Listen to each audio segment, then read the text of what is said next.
Hello, my dear friends.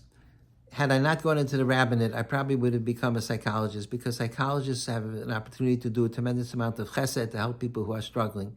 Furthermore, I am fascinated by the dynamics of human behavior. There's something that's been unfolding in the news the last few days that I find both fascinating and mind-boggling. Luigi Mangione murdered Brian Thompson in cold blood. He shot him in the back. He was the CEO of United Healthcare. What was his motive? Not clear, but some of the reports are because he had made a claim to his healthcare company and it was rejected. But what's fascinating to me is the response of many people, thousands of people in the public. On social media, Luigi Mangione has been turned into a folk hero. And there are people who are applauding what he did. And they say that Brian Thompson got what he deserved. You look at the context of what happened, and he's the CEO of a healthcare company, insurance company, and these are people who've had their own problems with insurance companies. So they're applauding what transpired, and they're supporting Luigi. He's a hero, and there's even a legal defense fund that they've raised tens of thousands, maybe by now it's millions of dollars for this murder. And it's just mind-boggling. What's wrong with people? How in the world could they? Okay, Luigi Mangione, maybe he had a nervous breakdown. Maybe he was mentally ill. We don't know. Whatever it is, or maybe he had a terrible temper. Be as it may, but are all the people that are supporting him, are they all Mishugayim? Are they all crazy that they're supporting a murder?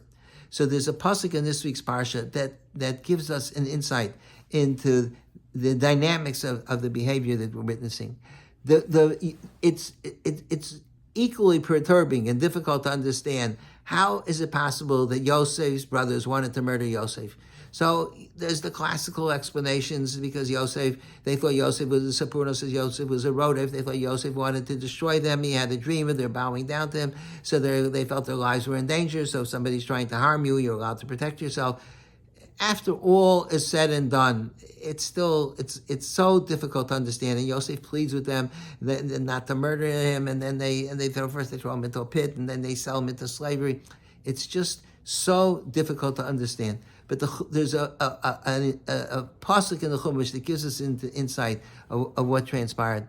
The Chumash says that when Yaakov sent Yosef to visit his brothers, Vayiro Osamei Rachok, as he was approaching, they saw him from the distance. Uvitarav Yikra Baleim Vayisnaku Osa Amiso. Before he came close, they conspired to murder him. So the question is, why does the Torah have to emphasize that he was far away? What does it matter that they plotted when he was far away? So I think Meirachok, that he was at a distance, has a dual meaning. It means, first of all, he physically he was far away. Maybe he was a few hundred feet away, and it's difficult to see him. But it also means that they didn't see the essential Yosef. They saw him from a distance. They only saw the superficial person. They didn't see the inner core, the inner individual who was approaching them. Both because he was far away, but because they were so angry at him, the jealousy and the hatred. So even as he came closer, they saw him merachok. They saw him from a distance. The further on in the next week's parsha, the Chumash says, "Vayakar Yosef esecha v'hem lo hikiru." When the brothers came to Mitzrayim, Yosef recognized his brothers, but they didn't recognize him. And that also, to me, has a dual meaning. It means v'lo hikiru. It means they didn't know who he was. Rashi says because he grew a beard, they didn't recognize that it was their brother. But it means also they didn't recognize who this person was. Yosef was a tremendous tzaddik. Yosef Chazal referred to him as Yosef tzaddik. He was a tremendous individual. At 17, he was having the dreams that he had were not fantasies. They were nevuos, they were prophecies, because he was a great person. But they didn't see the greatness of Yosef. They just saw the superficial, and the jealous. They saw that Yosef had a beautiful coat, and they were jealous of Yosef. They viewed Yosef superficially. And when you only see the externals of a person, then it's easy to hate the person, and you even want to destroy him. There's a beautiful pasuk in the Navi says that when Shaul sinned, and he was deposed from being the king, so God told Shmuel HaNavi, go to the house of Yishai and appoint a successor for Shaul.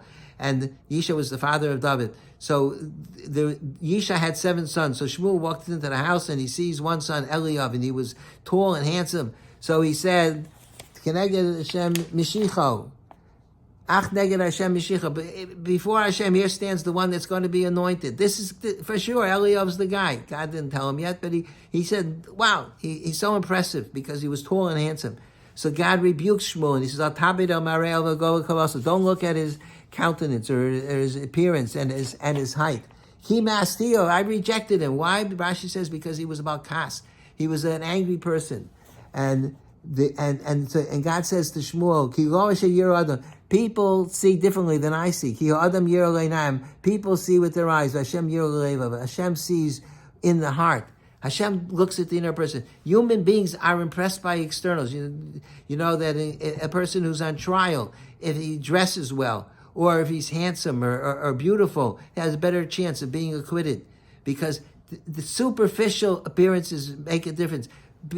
We tend to look at the externals of people, the externals of the behavior.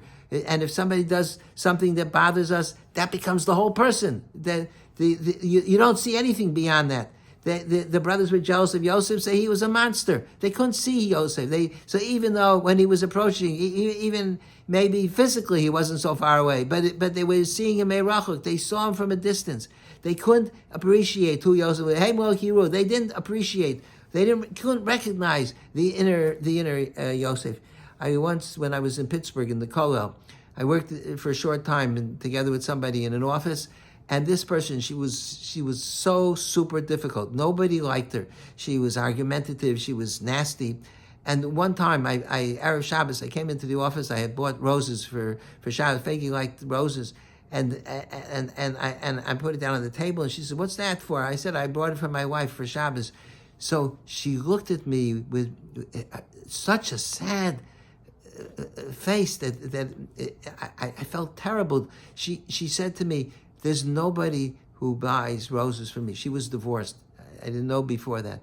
She said to me, "I don't have anybody to buy flowers for me," and the veneer that she had, the persona that she created for herself of being nasty and difficult and somebody that nobody liked, she peeled it away for a moment. She gave me a glimpse into her heart. And after I saw she was a human being and she had feelings. And after that, I had a very nice relationship with her because she gave me a glimpse into who she really was. And that was the problem. That's what the Chumash is emphasizing. The brothers didn't see who Yosef was. It was mirachuk, from far away. So maybe physically they were far away, but it also means that they didn't see the lave. Shmuel Hanavi was criticized for not seeing Hashem Yiroleo. God sees into the heart. They couldn't see into the heart of Yosef. And I think that's the problem, that the people that look at Luigi Mangione and they talk about the context. That's one of the buzzwords nowadays. Context. If you look in the context, he works for a healthcare company. Look at what healthcare companies have done to us, and look how we suffered from healthcare companies. All the tinus may be correct, but it's so wacky, out of proportion. You don't kill somebody because you're angry and because your claims are denied. But they look at things so that's human nature. People look superficially. They look at how tall you are and how handsome you are. And they look at the context of what's going on and things that they're involved with, and they can't see beyond that. So they don't see this fellow Brian Thompson. He was a human being, and he was a father, and he was a husband, and the children are suffering, his wife is suffering, and his friends, and every loss of life is a super tragedy. They can't see it because they're looking at the situation superficially. You remember when after October 7th, there were those 3 deans of universities who testified before Congress, and they were asked about how do they feel about what took place on October 7th, and they refused to say that it was a terrible crime. And the buzzword that they used, all 3 of them said the same thing. You have to look at the context. What's the context? So first, the context was totally off base. They said because the people in Gaza was an outdoor prison. I mean, what, Israel should let the Gazans in when they're so hostile. But beyond that, does that justify the crimes that were committed on October 7th? The animals don't commit such crimes. The bestiality, the atrocities, the hatred, the suffering that they perpetrated. These are people? These are not low life people. These are people who are highly educated. They rose to prominence. They became deans of universities. Don't they see that how could they with this thing context? Context is a way of putting on blinders. It's not looking at the essence of what took place, at the suffering. It's all that they see is what they considered it was a misperception, even the context. But it blinded them from seeing the suffering of the human beings. I'm sure that if you had taken them to Israel and had them meet with the families, I don't think maybe these people are anti-Semites, but even an anti-Semite, if unless they're tremendous radicals, if they would meet with the people and they would see the feelings, the emotions, and the pain and the suffering of the families of the hostages, the suffering is unbelievable. The little babies, if they would see the children that are hostages in Gaza, not one of them would have said such a horrific remark about context. And the same thing, you have thousands of people who have been demonstrating on behalf of Hamas after October 7th. Why in the world are people demonstrating on behalf of these are murderers? These are the worst people, the most atrocious crimes that have been committed in our lifetimes that we're witnessing. And to have the hostage situation is still ongoing after a year. It's so horrific. And there's Jewish students on college campuses that are demonstrating together with all the other anti-Semites. How's that possible? So again, it's context, and it's this idea that they need a cause, and the Israelis are more powerful than the Gazans, and therefore the underdog is automatically the victimization, and again, it's all buzzwords. Buzzwords are what they do is it's like putting on a pair of blinders, They're unable to see the labor. They're unable to see the people. If you would take them to Israel and let them spend some time, they would have a completely different sense of what's going on. And this is, unfortunately, an enormous flaw of human behavior. And even the brothers of Yosef, I'm not comparing Chas v'Shalom, the light years away from all the other examples that I gave, but you see that even the brothers of Yosef fell into this pitfall of Vayar Osamei Rachok, of seeing him from a distance. And it's something that we need to take to heart. The issue of shalom is we talk about shalom all the time, and the importance of unity, and daven for shalom, sim shalom, osa shalom b'mrama, constantly talking about we want God to make peace in the world. But we're all victims of the same problem. We all have the same nature, that we tend to see things superficially. And there are people, we have kindness on people, and there are people, somebody did something to me 40 years ago, he didn't smile nicely, he didn't say hello, and I'm still angry at him.